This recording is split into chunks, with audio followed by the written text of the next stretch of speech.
You're listening to the Infinite Banking Mastery Podcast. Did you know that you could build a tax-free pool of wealth that's liquid and accessible all your life while building your retirement nest egg? Gain full control of your financial future and stop relying on the government and banks. The wealthy have already discovered this wealth-building secret. Now it's your turn to get financially secure without following the conventional wisdom that keeps you in debt to banks. Now here's your host, Valerie LaRocque. You've saved for decades. You've done everything right. But there's one retirement risk that could wipe it all out. And most people never see it coming. Welcome back to the Infinite Banking Mastery Podcast. Today's focus, understanding the scope of long-term care risk before we talk about solutions next week. Long-term care is the largest threat to your retirement, 100%. So let's talk about how long you are likely to need care if you require long-term care services. So like I said, this isn't a small risk. The Administration of Aging says that roughly 70% of people age 65 today will require some form of long-term care. That is crazy high.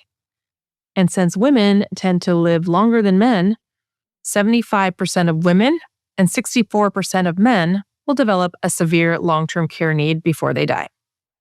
Yikes.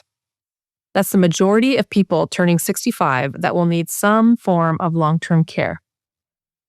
Men will need care for an average of 2.2 years, whereas women will need care for an average of 3.7 years, nearly double. However, these are just averages. Many people need care for much longer. For example, a person who has Parkinson's disease. I have a loved one very close to me who has been suffering with this since her 20s, and she is now 65. Thankfully, she is still able to do most things for herself and is amazingly independent. She also was able to undergo brain surgery at a time in her life when the medication she was taking was starting to tear up her stomach. She couldn't take it anymore. She was just miserable. And it was sad to see how terrible she felt and how she could not tolerate this medication anymore. It's just so hard to see someone that you love suffering. And so luckily she was able to qualify for this brain surgery because not everyone qualifies for it, but she did, and it helped her tremendously. It has helped her tremendously. She was able to stop all her medication for Parkinson's disease and just rely on this surgery she had done. And now every few years, she comes back to our town in Seattle and has her batteries replaced because she has this rod that's in her brain connected to this battery pack that they change the batteries out of every so often. And she's able to control the level at which this rod is helping her inside of her brain. And so she can control that, which is really cool. And it's just been amazing just to watch the night and day change and how it's helped her so much. She just feels so much better. But think about it. That's around 40 years of living with this disease. And it's progressive and acts differently for everyone. It could be disruptive to your bladder, or you could use your ability to swallow. A person could need care for quite a few years. And now let's consider Alzheimer's. The average Alzheimer's patient needs care for 8 years. 8 years. The statistics: 1 in 10 men will be diagnosed with Alzheimer's and 1 in 5 women. That is way too many. And women face a triple threat because we live longer, need care longer, and are far more likely to develop Alzheimer's. Well, isn't that depressing? So if you're a woman and you're not planning for long-term care, the odds are genuinely not in your favor. And so what are the costs? Let's take a look at home care, as I'm sure you would prefer to stay at home. Everyone generally does. And home care is typically where care begins.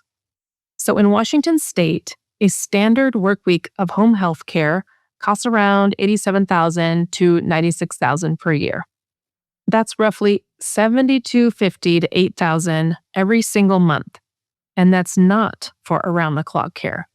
If you need to move to an assisted living community, the cost may start off a little lower, but that depends on the location you choose because some assisted living communities require a down payment, and those payments can be significant. Move-in fees or deposits for nicer assisted living communities will probably range anywhere from around $2,000 to $10,000. However, if you're looking for a truly nice upscale retirement community, your initial fee could be anywhere from $150,000 to $500,000 or more. These tend to be retirement communities where you'll be able to stay as you need more care, a continuing care community, so that's nice. You don't have to move again. And if you have no private money to help fund this cost, you will be dependent on locations that take Medicaid, which when I was in the industry, our location did not take Medicaid. And to get Medicaid assistance, you will have to spend down your assets. And those locations are typically not the nicest. And I can't speak for all of them, obviously, but a lot of times people, they'd rather be in a private place, a place where they were able to pay because it's a little bit nicer. So like I said, I worked briefly in the assisted living industry between my career as a financial advisor at a large broker-dealer and before discovering the safety and power of life insurance products and the infinite banking concept. While I was there, I dealt directly with people looking over the location and moving in. I was the one giving tours and showing families around and talking to them about the cost and what it would look like for them to move in. And the cost is not the same for everyone, as it will depend on how much care you need, if any.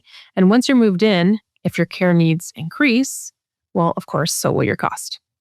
I talked with a lot of sad parents who felt unwanted by their children because their children were searching for a place to move mom and dad. And they felt unwanted and when they would rather stay home or stay with their kids. But of course, and at a time when you might be dealing with this, you may feel the same way, that you would move mom and dad in with you or that you would expect to move in with your children. But it may simply not be possible.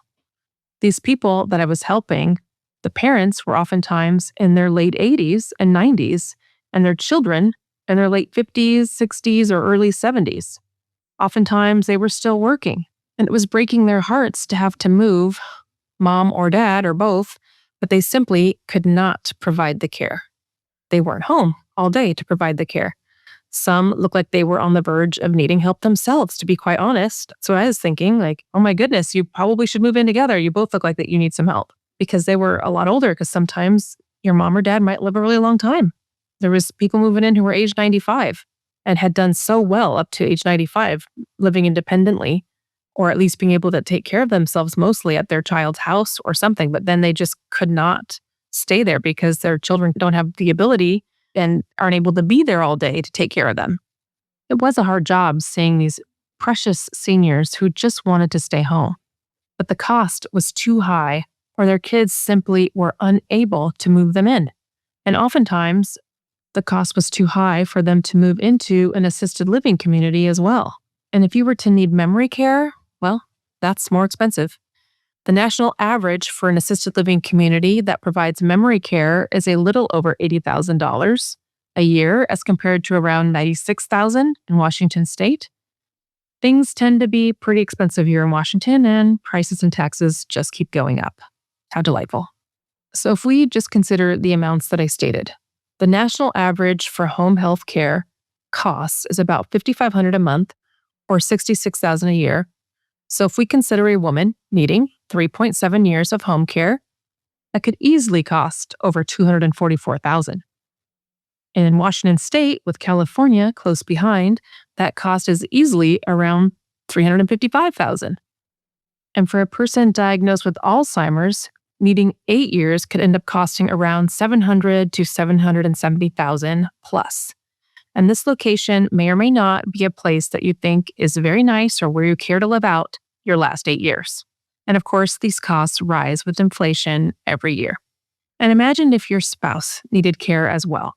If both of you were to need a lot of care, that could easily be close to double the cost. Maybe you've done a great job preparing for your retirement, and you're thinking, my portfolio of investments will be able to handle this risk. That's not too much money, but I'm telling you, I've heard story after story of this cost completely annihilating retirement funds, and sometimes only due to the cost of care. Because what about your other living expenses? I had a neighbor who had a care person at her home around the clock for about 20 years. Luckily for her, she had an excellent long-term care plan. The kind of plan she had isn't even sold anymore because insurers were losing too much money. However, thankfully, there are still options for plans that come with lifetime benefits and inflation options so that your benefit will grow by the time you need it. Okay, now you have an idea of the risk. But knowing the cost is only half the battle. The real question is, how are you going to pay for it? Next time, we're going to talk about why long-term care is really a cash flow crisis. Until then, if you feel this is a risk you want to get covered ASAP, or you're ready to start building capital that you own and control through the infinite banking concept, and if you would like to partner with me, feel free to reach out. You can reach me at valerie@alphaomegawealth.com. I hope you have a fantastic week.